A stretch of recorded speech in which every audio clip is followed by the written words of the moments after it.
इस कहानी को थोड़ा ध्यान से सुनिएगा, क्योंकि ये कहानी आपकी जिंदगी बदलने वाली है।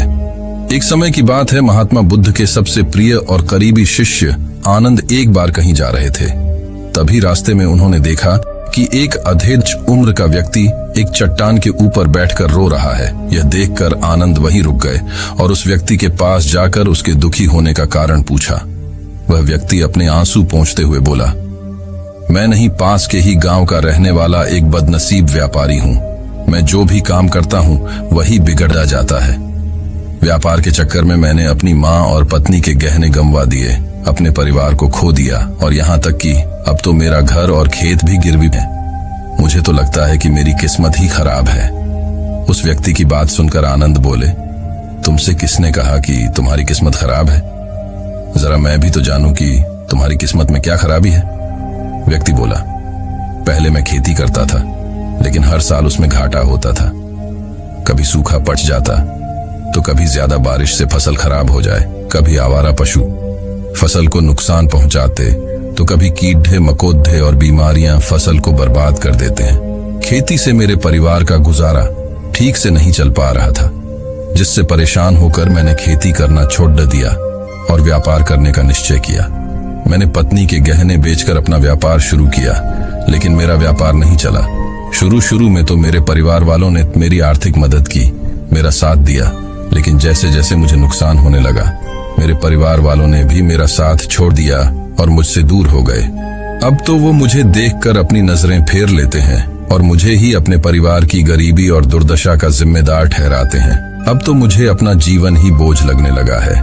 अक्सर मेरे मन में ख्याल आते हैं कि अपना जीवन ही खत्म कर लूं, और मैं आज यहाँ आत्महत्या करने ही आया था, लेकिन हिम्मत नहीं जुटा पाया, इसीलिए इस पत्थर पर बैठकर रो रहा हूँ। दूसरी तरफ मेरा एक मित्र है। हम दोनों ने एक ही साथ व्यापार शुरू किया था, लेकिन वो आगे बढ़ गया और मैं पीछे रह गया। मेरी इस असफलता की वजह से वो हर समय मुझे नीचा दिखाने का प्रयत्न करता रहता है, और वे अक्सर मेरे घर आकर अपनी सफलता की बातें करता है।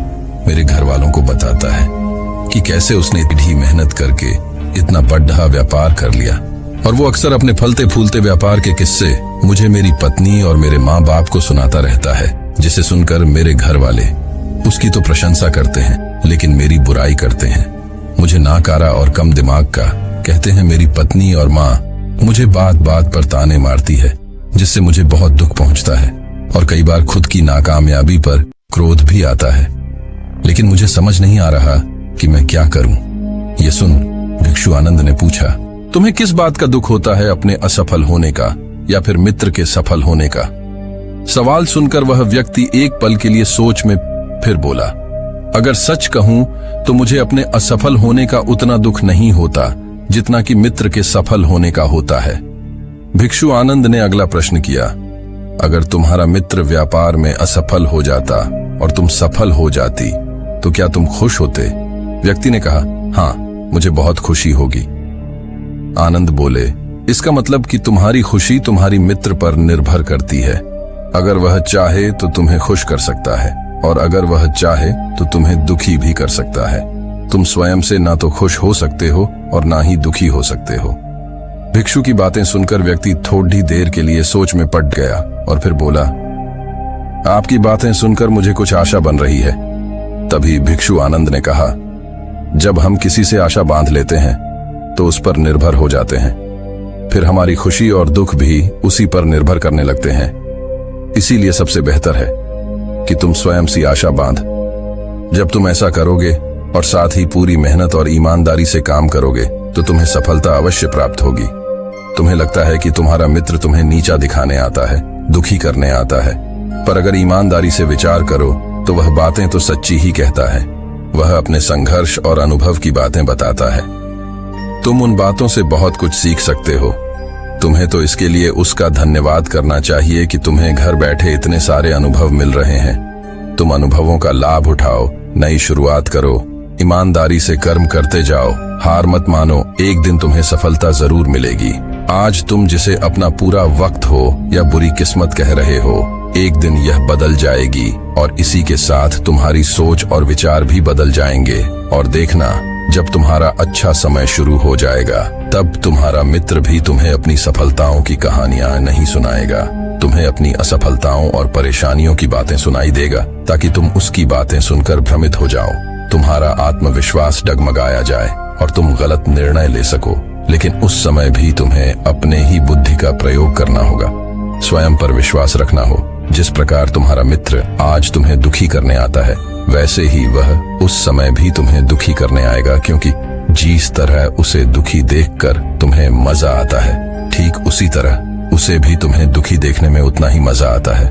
व्यक्ति ने कहा, आपने सही कहा मुनिवरों, लेकिन मेरा सबसे बड़ा दुख यह है कि मेरे परिवार के लोग भी इसमें शामिल हैं। वास्तव में मैं तो अपने परिवार के लिए अच्छा करना चाहता था, उन्हें खुश रखना चाहता था, लेकिन वो भी मेरी बातों और भावनाओं को नहीं समझ रही है, मुझे ही गलत कहते हैं और पिछले कुछ समय से तो वो मेरे साथ भी नहीं है।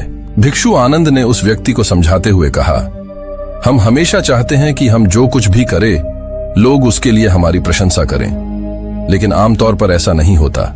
लोग हमारे पास आके तारीफ नहीं करते, जिससे हम दुखी हो जाते हैं। हमें लगने लगता है कि हमारे मित्र, रिश्तेदार, घर वाले सब स्वार्थी है।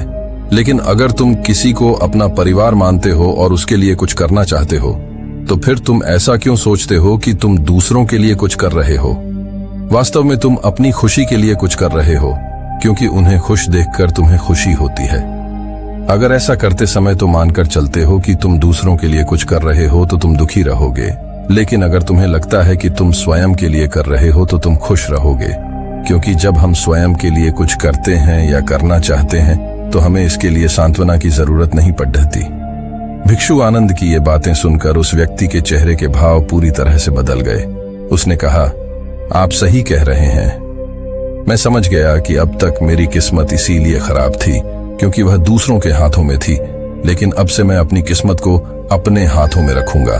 फिर से प्रयत्न करूंगा, पूरी लगन और ईमानदारी से काम करूंगा और जब तक सफलता नहीं मिल जाती है चैन से नहीं बैठूंगा। उस व्यक्ति की बात सुनकर आनंद मुस्कुराए और उसे एक छोटी सी डिबिया देते हुए कहा, इस डिबिया को हमेशा अपने साथ रखना। इसमें एक ऐसा मंत्र है जो तुम्हें बड्ढे से बड्ढे दुख से भी बाहर निकाल लेगा, लेकिन इस डिबिया को तभी खोलना जब तुम्हारे सारे रास्ते बंद हो जाएंगे, कोई उम्मीद नजर ना आए और तुम्हें लगने लगे कि सब व्यर्थ है, यह दुनिया व्यर्थ है और यहां रहना भी व्यर्थ है। व्यक्ति ने भिक्षु का धन्यवाद किया और उस डिबिया को लेकर अपने घर वापस आ गया। उसने नए उत्साह के साथ दोबारा अपने व्यापार की शुरुआत की और इस बार उसका व्यापार चल पड़ रहा। अपनी मेहनत और लगन के बल पर बस कुछ ही सालों में वह एक बड़ा व्यापारी बन गया। उसके परिवार वाले भी उसके साथ आ गए और उसका जीवन बहुत ही सुख, शांति और समृद्धि के साथ बीतने लगा। लेकिन समय और किस्मत के खेल को आज तक ना कोई समझ पाया है और ना कोई समझ पाएगा। ये सदा एक जैसा नहीं रहता, ये बदलता रहता है। उस व्यक्ति के जीवन में भी बदलाव आया। वही व्यक्ति जिस राज्य में रहता था, उस राज्य पर पड़ोसी राज्य के राजा ने हमला कर दिया। उस हमले और लूटमार में उस व्यक्ति का सारा धन भी लूट लिया गया। उसके दुकानें और घर सब जला दिए गए। जान बचाने के लिए उसे अपने परिवार के साथ वहां से भागना पड़ा। व्यक्ति अपने परिवार के साथ कई दिनों तक इधर उधर भटकता रहा। वह दाने दाने को मोहताज हो गया। उसका बच्चा बीमार हो गया और इलाज के अभाव में बीमारी से बुरी तरह रहने लगा। ये देखकर उसका हृदय चित्कार कर उठा।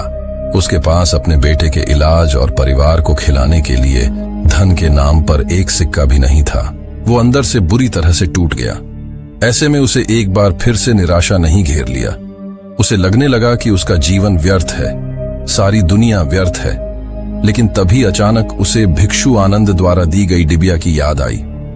उसने बड़ी उत्सुकता के साथ उसे खोला। उस डिबिया के अंदर एक पर्ची रखी हुई थी। उस पर्ची पर कुछ लिखा हुआ था। उस पर्ची को उसकी आंखों के सामने छाया हुआ निराशा का अंधेरा छंट गया और वह एकदम से मुस्कुरा उठा। उस पर्ची पर लिखा था, ये वक्त भी गुजर जाएगा। दोस्तों, ये कहानी हमें सिखाती है कि समय के खेल को समझना संभव है। यह हमेशा बदलता रहता है। इसीलिए बुरी परिस्थितियों में हमें अत्यधिक निराश नहीं होना है। आत्मविश्वास बनाए रखना है, क्योंकि समय बदलता जरूर है। आज बुरा है तो कल अच्छा भी जरूर आएगा। बाकी अगर ये कहानी आपको अच्छी लगी हो तो इस वीडियो को लाइक करें,